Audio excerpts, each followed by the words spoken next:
So you're my parents' favourite Parkinson's person on Facebook, I think. That's very kind of you to say so. Thank you. They always say, "Oh, we saw Matt saying this," or "We spoke to Matt." They always say they spoke to you. Yeah, it's wonderful. I guess I'm very similar to you, Emma, and I just get on with my daily life and try and enjoy it as best I can, I guess. And it kind of helps me, I think, to share what I'm doing, because I want to seem as normal as possible, even though sometimes it's really hard, Yeah, so I get that. Matthew Eagles. And when were you diagnosed, Matt? Well, so it's a strange story, really, because I first started on Cinemet when I was 8. But according to my doctor's records, I've had Parkinson's since 1975, which is quite a long time, as you can imagine. So when I was little, I didn't really pay much attention to what the doctors were saying. I used to sit on my seat, look around and dangle my legs, swing my legs up and down as best I could, because I wasn't really interested. I just wanted to go home. It was probably my parents that took the brunt of that kind of information from me, really. I was paid actually 50p, would you believe, to take Cinemet back in the day. And 50p was great. It was a lot of money to me then. I would have taken anything for it. Well, I probably would have taken anything for 50p, back then. But, no, it seems really to work for me, and I was absolutely delighted. Where have I gone now? You're right, you're still there. Excellent. I've still got you. So, what were your symptoms that got picked up that they thought you needed to take Cinemet? Well, first of all, actually, they didn't think it was anything Parkinson's related, because it was my balance that was written. My neighbours and my headmaster at school first noticed I couldn't stand up in assembly. It was almost like every time I tried to stand up, I'd fall back. Mm. So, yeah, and I remember seeing, I still saw it many, many years later, my neighbours and good friends and my parents had taken a picture trying to stand up in their back garden, and I couldn't stand straight at all. I had to put my hands on my knees and everything. And that was when I was in sort of primary school. Well, yeah, primary school. And then my foot was kind of like going at a funny angle when I tried to walk, and I had pain in my shoulder as well. So initially, I guess, they thought it was a brain hemorrhage, and then they thought it was arthritis. But I was lucky enough to have one of the first scans on an MRI scanner at Salford Hospital. I think it was only the second scanner they had in the UK back in the late 70s. So I think a much nicer experience now. Yeah. It was like looking inside a washing machine back then. Oh God, really? Yeah, it wasn't very nice. But so I went on from there really, and I just carried on taking the Cinemet until I started getting quite bad panic attacks when I was about 19. And ironically enough, it was at a football match, which I now go to a lot of. Yeah. For many years. So yeah, it's been a strange journey for me, really. So, how do you think your symptoms have kind of changed over that time? It's obviously quite a long period of time. How do you think what's the biggest difference you've noticed? I think certainly my walking's got bad, although when I was younger, I had to, the way my school was, I had to go from campus to each classroom. And I remember very, very, very, very vividly when I think it'd be year 7, I think it is now, the third form when I was back in the day, I was actually dragged into the classroom by my classmates. We were late for the lesson because they've been trying to help me get to the lesson. Anyway, they dragged me into the lesson and laid me down underneath the blackboard in the classroom.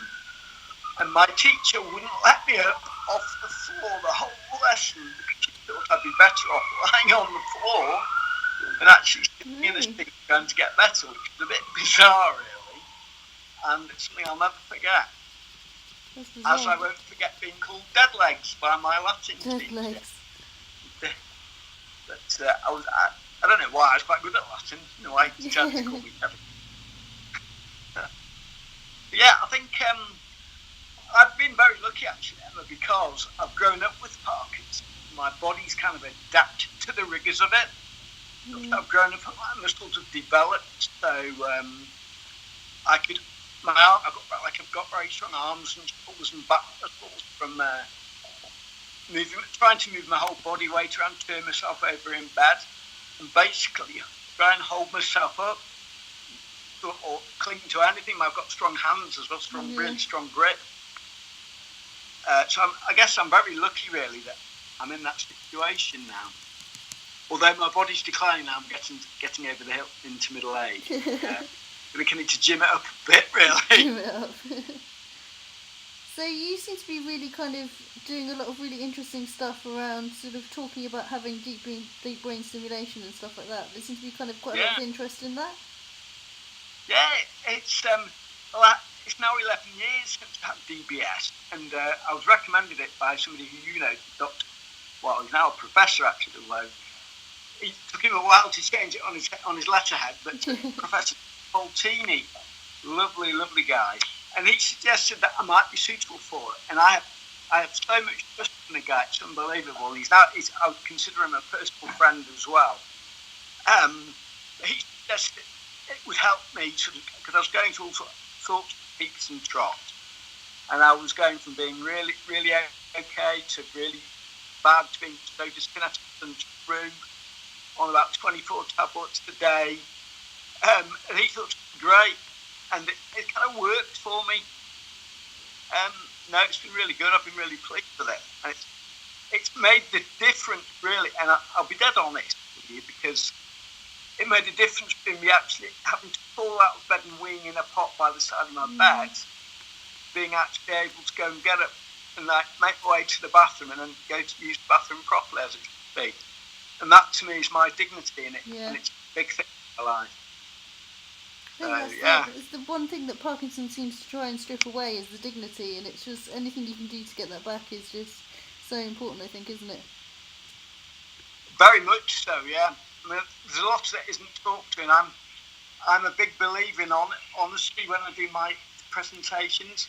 Like, people aren't aware that when you the difficulties you have with your personal hygiene in the shower, for example, I find it very, very difficult to stand up and stay stable in the shower, or when I'm on the loo. And I mean, these are things that people just don't talk about, but it's so useful because if you're dyskinetic, for example, and I'm out in a pub and there's not a cubicle free, I nearly wet myself sometimes. The reason being, I can't stand next to any of the blokes because I'll be like, not like a hose, but if you know what I mean, I've been wiggling around. So I think you can picture the scene, but it's things like that can actually prevent people with Parkinson's even going out at all and socialising.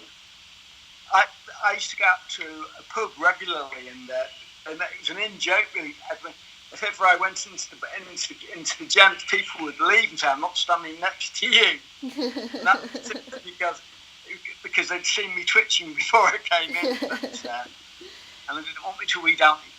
One guy in particular, "You'll wee down my leg." He said, "No, but it's things like that people don't talk about, and also things like when you're trying to have your dinner, trying to eat. I've become a big fan of stain removing spray, which I spray all my tops with before they go in the wash because my dinner is always down me. That's very true, yeah, very true. A wise move. No, I mean, it's just trying to make a drink as well. I mean, I must spill so much money's worth of coffee and milk and sugar. Yeah, honestly, it's ridiculous. But I just put it in a thermos mug now, and so I make a brew and I put it in a thermos mug so I can actually carry it. That's really sensible. And I was watching one of your vlogs before, and I thought, yep, I use a straw and I carry a straw with me everywhere. They are so useful. Someone at Parkinson's UK gave me a metal straw, which is brilliant. I've never heard of a metal straw. That's cool. Because then you just put it in your handbag and you can just take it out and it's reusable and it's not evil for the planet, which apparently is a good thing. Yeah. It's people. I'm like you. I get some funny looks because I do go out reasonably often, and when you bring out a straw to drink a glass of prosecco, it's the same classy. It's classy. It's super classy. We're the best ones. We're setting a trend here. But it's one of those things. Whatever makes things easier for you. I mean, I really don't mind using a straw. Exactly. If it's the difference between not going to the pub or going to the pub, then what's the straw when it? Yeah. Yes, I'm afraid drinking from a straw doesn't. That one never. The thought of drinking from a straw doesn't bother me at all. I don't really mind what people say about me. I think some people with Parkinson's get really worried about, when people look at them. Yeah. Particularly when they're out in a pub, for example. I mean, I've had years of experience of doing this. I say, listen, I'm sorry, I've got Parkinson's disease, and I'm not drunk. Mm. And usually people go, yeah. Particularly if you're in a pub, go, yeah, we believe you. You're like, well, I am drunk, but I've also got Parkinson's. Exactly, yes, exactly. But it's very strange, because the chance to have been, it's actually been easier to walk. Yeah. Which is a bit bizarre and a bit worrying, but it's the way forwards, clearly. And actually, I carry I mean, I didn't always used to need it, but I carry a walking stick around with me. Yeah. And that's just to show I'm serious when I say I've got Parkinson's, and I'm not being. And I think that just having a visual clue that you're not drunk often helps. I totally agree. Oh yeah. So what would your kind of big tip, or your couple of big tips be for anyone that's kind of just been diagnosed? My big tip would be do things when you can and enjoy doing things when you can. And don't, the reason being is because sometimes you're not going to be able to do them. So be prepared for the off times, but enjoy the good times as well. Yeah. Very well. I would say do everything you possibly can. And you're a prime example of that, Emma, because you do, and you live a good adventure and you go camping. I think you just have to embrace your life. You just have to embrace what you do. You might have to do things slightly different, but hey, you can still do them. Yeah. Crikey! I mean, I've done abseiling and all sorts of things with Parkinson's because I wanted to. Mm. If you don't want to do anything, don't do anything. But my tip would be, if you want to do something, whatever it is, go for it. Don't let Parkinson's let you down on it. Don't let the thought of you having Parkinson's think, I'm not going to be able to do it. Just do it. If you want to do it, do it. That's awesome. I love that. Thank you.